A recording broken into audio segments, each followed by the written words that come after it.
বৈকুণ্ঠ বাহিরে এক জ্যোতির্ময় মণ্ডল, কৃষ্ণের অঙ্গের প্রভা পরম উজ্জ্বল। আজকের পাঠের বিষয়বস্তু এইটি। শ্রীল কৃষ্ণদাস কবিরাজ বিরচিত শ্রী শ্রী চৈতন্য চরিতামৃত গ্রন্থের পঞ্চম পরিচ্ছেদ, আদিলীলার পঞ্চম পরিচ্ছেদ 25তম পয়ার থেকে আজ পাঠ শুরু হবে। আজকের পর্ব 35। যদ্যপি কেবল তার ক্রিয়ামাত্র ধর্ম, তথাপি জীবের কৃপায় করে এত কর্ম। চতুর্ভুজ নারায়ণ রূপে পরব্রহ্মে শ্রীকৃষ্ণের স্বরূপ প্রকাশের উদ্দেশ্য কি, তাহা এই শ্লোকে বা এই পয়ারে বলা হচ্ছে। পরব্রহ্ম লীলার দুটি উদ্দেশ্য, একটি মুখ্য, অন্যটি গৌণ। মুখ্য উদ্দেশ্য হচ্ছে ঐশ্বর্য আত্মিকা লীলার রস আস্বাদন। শ্রী নারায়ণ রসস্বরূপ শ্রীকৃষ্ণেরই এক স্বরূপ বলে লীলারস আস্বাদনই তার প্রধান ও স্বরূপানন্দী উদ্দেশ্য বা ধর্ম। আর গৌণ উদ্দেশ্য হচ্ছে জীবের প্রতি কৃপাবশত শালক্যাদি মুক্তিদান করে জীবের নিস্তার। শালক্য সামীপ্য ষষ্ঠী সারূপ্য প্রকার, চারি মুক্তি দিয়া করে জীবেরও নিস্তার। জীবের প্রতি কৃপাবশত শ্রী নারায়ণ কি কি কর্ম করেন সেটি বলা হচ্ছে। শালক্য অর্থাৎ উপাস্য দেবের সঙ্গে একই ধামে বাস। সামীপ্য অর্থাৎ উপাস্য দেবের নিকটে বাস। ষষ্ঠী উপাস্য দেবের সমান ঐশ্বর্য লাভের কথা বলা হয়, এবং সারূপ্য উপাস্য দেবের সমান রূপ প্রাপ্তি। জীবের নিস্তার অর্থাৎ মায়ার কবল থেকে জীবের উদ্ধার করানো, জীবের যে জন্ম মৃত্যু আদি সংসার যন্ত্রণার অবসান ঘটানো। ব্রহ্ম সাজুজ্য মুক্তের তাহা নাহি গতি, বৈকুণ্ঠ বাহিরে তা সবার হয় স্থিতি। এই 27 নম্বর পয়ারে বলা হচ্ছে, কিন্তু যারা ব্রহ্মের সবিশেষ স্বরূপের পরিবর্তে নির্বিশেষ স্বরূপকেই পরতত্ত্ব বলে মনে করেন এবং নির্বিশেষ স্বরূপের সঙ্গে সাযুজ্য কামনা করে সেই রকম সাধনা করেন, সিদ্ধ অবস্থায়ও সবিশেষ পরব্রহ্মে তাদের স্থান হয় না। কারণ তাদের উপাস্য নির্বিশেষ স্বরূপের ধাম বৈকুণ্ঠ নয়। বৈকুণ্ঠ সবিশেষ ধাম, সবিশেষ স্বরূপ গণের ধামই এই সবিশেষ বৈকুণ্ঠে অবস্থিত। তাই নির্বিশেষ স্বরূপের উপাসকগণকে শ্রী নারায়ণ তাদের অভীষ্ট সাযুজ্য মুক্তি দিয়ে বৈকুণ্ঠে আনয়ন করেন না। বৈকুণ্ঠের বাইরে তাদের সাধনোচিত ধামে তাদের গতি হয়। বৈকুণ্ঠ বাহিরে এক জ্যোতির্ময় মণ্ডল, কৃষ্ণের অঙ্গের প্রভা পরম উজ্জ্বল। বৈকুণ্ঠের বাইরে কোন ধামে তাদের গতি হয় সেটাই এখানে বলা হচ্ছে। প্রধান এবং পরব্রহ্মের মধ্যস্থলে বিরজা নদী আছে বলা হয়েছে পদ্মপুরাণে। প্রধান শব্দে এখানে প্রকৃত ব্রহ্মাণ্ডকে বোঝানো হয়েছে। কারণার্ণবের পরে বিরজা নদী, তাতে বোঝা গেল যে পরব্রহ্মের যে বাহিরের সীমা হল বিরজা নদী বা কারণার্ণব। 29তম শ্লোকে বলা হয়েছে, সিদ্ধলোক নাম তার প্রকৃতির পার, চিৎ স্বরূপ তাহা নাহি চিৎ শক্তি বিকার। এই 28 এবং 29 শ্লোকে বিশেষভাবে এই জিনিসটা ব্যাখ্যা করা হয়েছে। পরব্রহ্মের যে অংশ সবিশেষ এবং সবিশেষ ভগবৎ স্বরূপের ধামসমূহ যে অংশে অবস্থিত সেই অংশকে আলোচ্য পয়ারে বৈকুণ্ঠ বলা হয়েছে। আর পরব্রহ্মের যে অংশ নির্বিশেষ এবং যা সবিশেষ বৈকুণ্ঠের বহির্ভাগে বিরজার পারে অবস্থিত তাকে পরবর্তী পয়ারসমূহে জ্যোতির্ময় সিদ্ধলোক বলা হয়েছে। বৈকুণ্ঠ বাহিরে মানে পরব্রহ্ম যে রয়েছে তার সবিশেষ অংশের বহির্ভাগে, বৈকুণ্ঠের ও বিরজার মধ্যে। জ্যোতির্ময় মণ্ডল মানে এখানে একটি মণ্ডলাকৃত ধাম রয়েছে যা বলয়াকারে বৈকুণ্ঠকে বেষ্টন করে আছে এবং যাতে নির্বিশেষ জ্যোতি ব্যতীত অন্য কিছুই নেই। এই জ্যোতির্ময় মণ্ডল এখানে বৈকুণ্ঠকে বেষ্টন করে সেটি রয়েছে এবং নির্বিশেষ জ্যোতি একমাত্র সেখানে বিরাজিত। কৃষ্ণের অঙ্গের প্রভা যে বলা হলো, বৈকুণ্ঠ বাহিরে এক জ্যোতির্ময় মণ্ডল, কৃষ্ণের অঙ্গের প্রভা পরম উজ্জ্বল। উক্ত জ্যোতিসমূহের মধ্যে জ্যোতিসমূহ শ্রীকৃষ্ণের অঙ্গে কিরণের মতো, কিরণের তুল্য এবং অত্যন্ত দীপ্তশালী, তাই পরমোজ্জ্বল বলা হয়েছে। তার নাম হচ্ছে সিদ্ধলোক নাম তার। সেই জ্যোতির্ময় মণ্ডলকে সিদ্ধলোক বলে এবং এটি প্রকৃতির পারে অপ্রাকৃত, এটি চিন্ময় ভূমি, চিৎস্বরূপ। সিদ্ধলোকও স্বরূপে সেটি চিৎ বা চিন্ময়, প্রাকৃত যে জড়বস্তু তা কিন্তু নয়। বৈকুণ্ঠও চিন্ময় আর সিদ্ধলোকও চিন্ময়, দুটিই চিন্ময়। কিন্তু এদের মধ্যে পার্থক্য কি? বৈকুণ্ঠে চিৎ শক্তির যে পরিণতি আছে, সিদ্ধলোকে সেই পরিণতি নেই। নাই, এই পরে যে বলা হয়েছে নাহি চিৎশক্তি বিকার, অর্থাৎ চিৎশক্তির বিকার বা পরিণতি নেই। চিৎশক্তি কোনো দ্রব্যরূপে পরিণত হয়নি। হ্লাদিনী, সন্ধিনী এবং সংবিদাত্মিকা চিৎশক্তি পরিণতিপ্রাপ্ত হয়ে শুদ্ধ সত্য নামে অভিহিত হয়। সন্ধিনী অংশ প্রধান শুদ্ধ সত্যই হচ্ছে বৈকুণ্ঠ আদি ভগবত ধাম রূপে পরিণত হয়। এই চিৎশক্তি বিলাস এক শুদ্ধ সত্য নাম, শুদ্ধ সত্যময় যত বৈকুণ্ঠাদি ধাম। এই পঞ্চম অধ্যায় 36তম শ্লোকে এই কথাটি বলা হয়েছে। প্রাকৃত যে জগতের দ্রব্য সমস্ত প্রাকৃত, জড়, ধ্বংসশীল, আর ভগবত ধামের যে দ্রব্য সমস্ত সেগুলো হচ্ছে অপ্রাকৃত, চিন্ময় এবং নিত্য। 30 নম্বর পরে বলা হচ্ছে সূর্যের মণ্ডল জইছে বাহিরে নির্বিশেষ, ভিতরে সূর্যের রথ আদি সবিশেষ। এই যে সবিশেষ বৈকুণ্ঠ, তার চারিদিকে জ্যোতির্মণ্ডল রূপে সিদ্ধলোককে একটি উপমা দ্বারা পরিষ্কার করা হয়েছে এই 30 নম্বর এবং 31 নম্বর পয়ারে।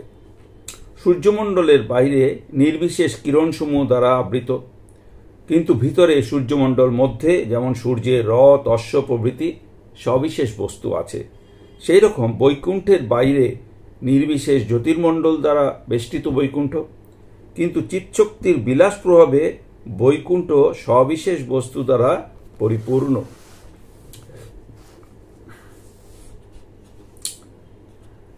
এই উদাহরণটি একটি শ্লোকের মাধ্যমে গ্রন্থকার দিয়েছেন। ভক্তি রসামৃত সিন্ধু 1:2-136। যদরিণাং প্রিয়ানাঞ্চ প্রাপ্যমেকমোদিত তদ্ব্রহ্ম কৃষ্ণৈকাৎ কিরণার্কপমাজুষঃ। বলা হচ্ছে শ্রীকৃষ্ণের শত্রু এবং প্রিয় ভক্তগণের প্রাপ্য স্থান একই। এটি যে বলা হয়ে থাকে তা কেবল সূর্য কিরণ এবং সূর্য এই উপমার বিষয়ভূত ব্রহ্ম এবং কৃষ্ণের ঐক্যবশতই। সূর্যমণ্ডল জ্যোতির্ময় বস্তু, জ্যোতি দ্বারা সেটি গঠিত। বাইরের জ্যোতি যখন ঘনত্ব প্রাপ্ত হয়নি বলে বাইরে সেটি নির্বিশেষ, কিন্তু ভিতরের জ্যোতি ঘনত্ব প্রাপ্ত হয়ে সবিশেষ হয়েছে, মণ্ডলাকারে পরিণত হয়েছে। অভ্যন্তরস্থ ঘনত্ব প্রাপ্ত সবিশেষ জ্যোতির্মণ্ডল স্বরূপত জ্যোতি, আর বাইরের যে নির্বিশেষ কিরণজাল সেটিও স্বরূপত জ্যোতি। সুতরাং উপাদান হিসেবে সূর্যমণ্ডল এবং সূর্যের কিরণ স্বরূপত এক বা অভিন্ন। সেই রকম নির্বিশেষ ব্রহ্ম এবং সবিশেষ যে শ্রীকৃষ্ণ স্বরূপত একই, অভিন্ন, কারণ উভয়ই চিদানন্দ স্বরূপ। শ্রীকৃষ্ণে চিদানন্দ ঘনত্ব প্রাপ্ত হয়েছে, ব্রহ্মে সেটি ঘনত্ব প্রাপ্ত হয়নি। এরূপ অবস্থার সামনে শ্রীকৃষ্ণকে সূর্যমণ্ডলের সঙ্গে এবং ব্রহ্মকে সূর্য কিরণের সঙ্গে উপমা দেওয়া যায়। শ্রীকৃষ্ণের শত্রু যে দৈত্যগণ, যারা শ্রীকৃষ্ণ হস্তে নিহত হল, তারা নির্বিশেষ ব্রহ্মের সঙ্গে সাযুজ্য প্রাপ্ত হয়। এই সাযুজ্য প্রাপ্তিকে ব্রহ্মপ্রাপ্তি বলা যেতে পারে। আর শ্রীকৃষ্ণের যারা প্রিয় ভক্ত, তারা শ্রীকৃষ্ণের চরণ সেবা প্রাপ্ত হন। এটিও সেই শ্রীকৃষ্ণ প্রাপ্তি, কিন্তু দুয়ের মধ্যে এই প্রভেদ রয়ে গেছে। যিনি ব্রহ্মের সঙ্গে সাযুজ্য লাভ করেন, তার সত্তা ব্রহ্ম তাদাত্ম্য লাভ করে আনন্দ বৈচিত্র্যী যে আস্বাদনের যোগ্যতা থেকে বঞ্চিত হয়, কিন্তু যিনি শ্রীকৃষ্ণ সেবাপ্রাপ্ত হন, সেই সেবা প্রভাবে তিনি সর্ববিধ আনন্দ বৈচিত্র্যের আস্বাদন লাভে সমর্থ হন। শ্রীকৃষ্ণের মাধুর্য এতই লোভনীয় যে ব্রহ্মসুখে নিমগ্ন আত্মারাম মুনিগণ পর্যন্ত তার আস্বাদনের নিমিত্ত লালায়িত, এবং পূর্বভক্তি বাসনা থাকলে ব্রহ্মে লয়প্রাপ্ত মুক্তপুরুষগণও ভক্তির কৃপায় স্বতন্ত্র বিগ্রহ লাভ করে শ্রীকৃষ্ণ ভজন করে থাকেন। শ্রীকৃষ্ণ মাধুর্য আস্বাদনের লোভে ব্রহ্মানন্দ তাদের চিত্তকে আবদ্ধ করতে পারে না।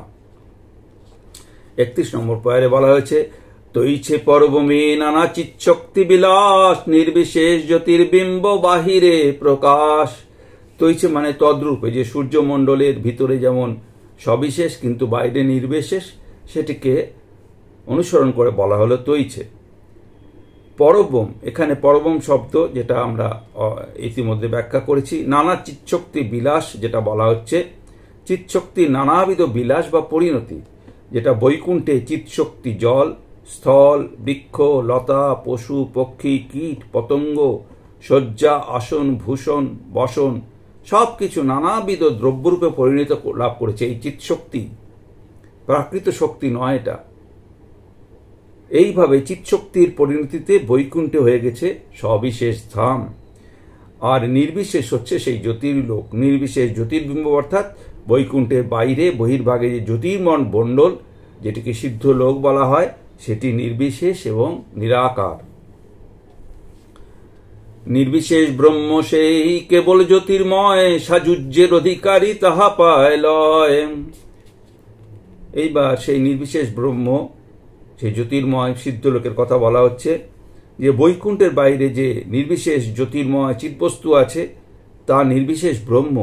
এই ব্রহ্ম কেবল জ্যোতির্ময়, নির্বিশেষ জ্যোতির ব্যতীত তাতে অন্য কিছু নেই।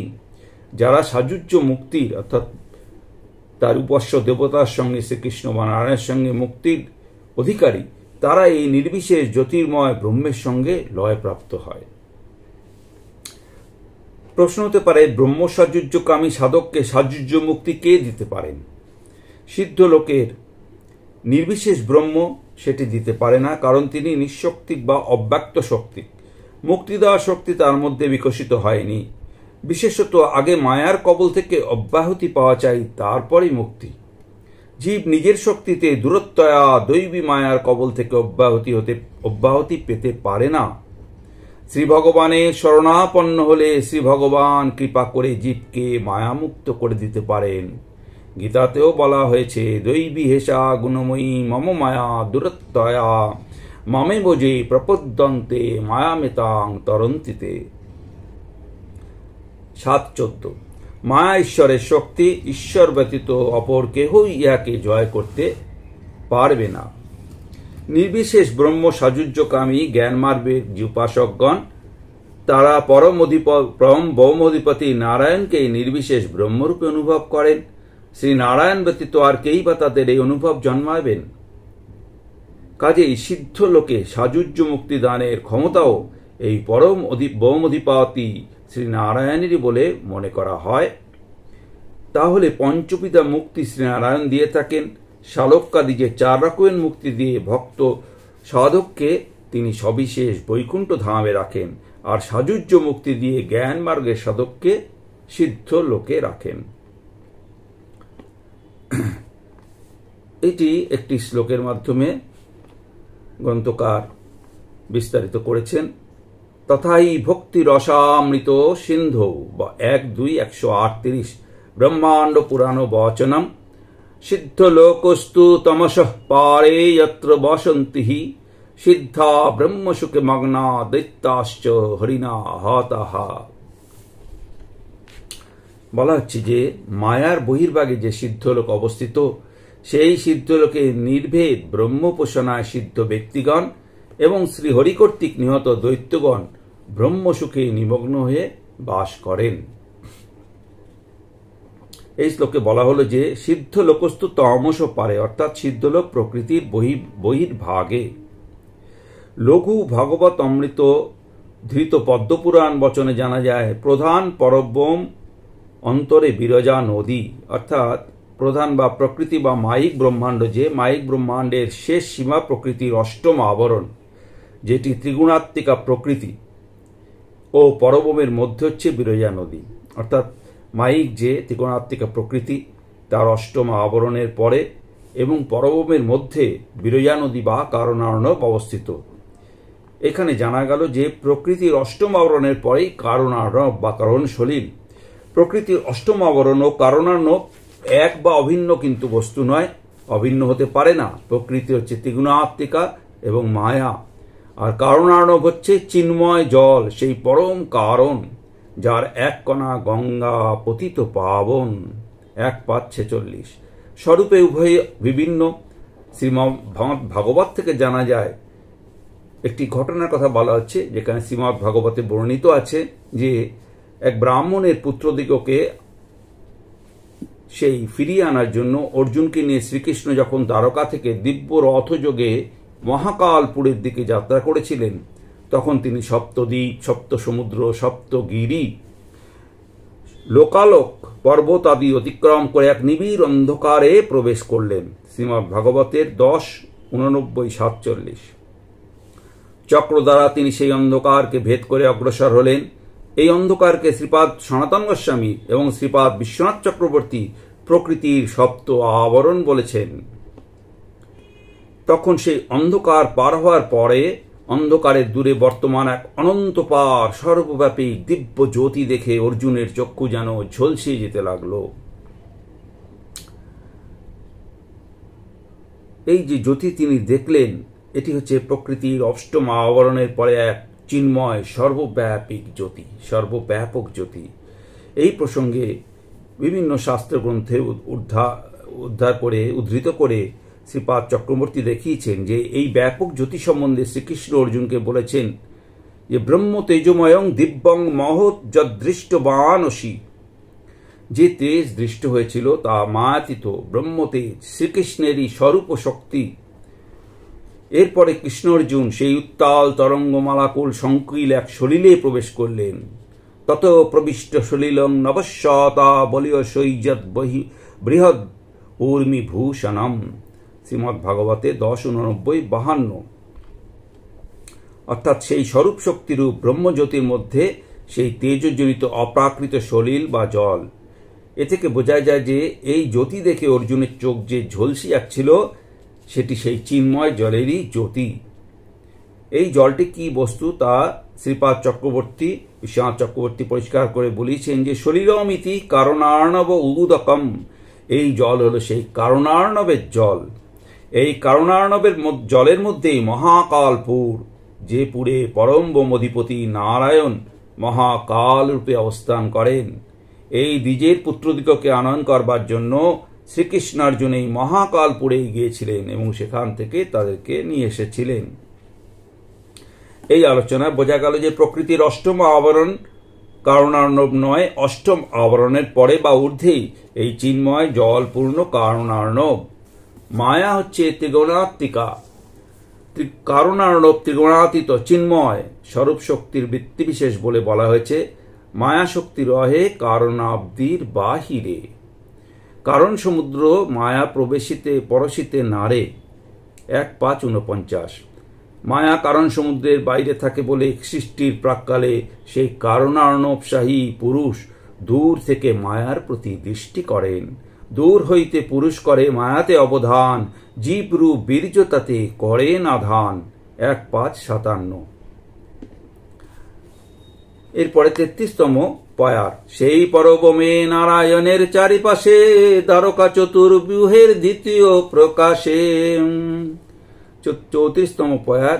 বাসুদেব সংকর্ষণ প্রদ্যুম্ন অনিরুদ্ধ দ্বিতীয় চতুর্ব্যূহ এই তুরীয় বিশুদ্ধ।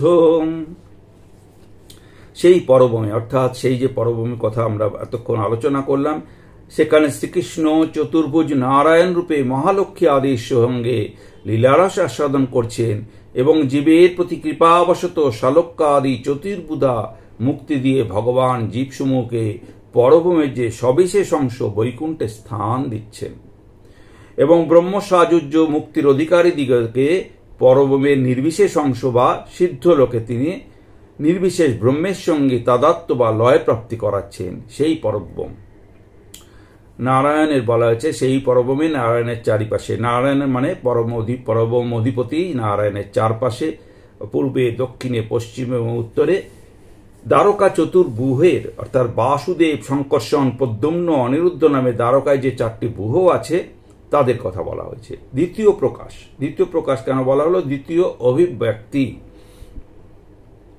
কৃষ্ণলোকস্থ গোকুলে চতুর্ব্যূহের পৃথক পৃথক বিগ্রহ নেই। গোকুলে এই চতুর্ভুজের কিন্তু পৃথক বিগ্রহ নেই।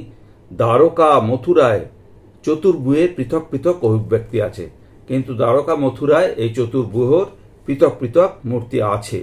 অন্যান্য চতুর্ভুজ অপেক্ষা দ্বারকা চতুর্ভুজ সপ্তাদির বিকাশের শ্রেষ্ঠ বলে দ্বারকার চতুর্ভুজকেই প্রথম চতুর্ভুজ বা চতুর্ভুজের প্রথম বিকাশ বলা হয়। দ্বারকায় যে চতুর্ভুজ সেটি হচ্ছে চতুর্ভুজের প্রথম বিকাশ।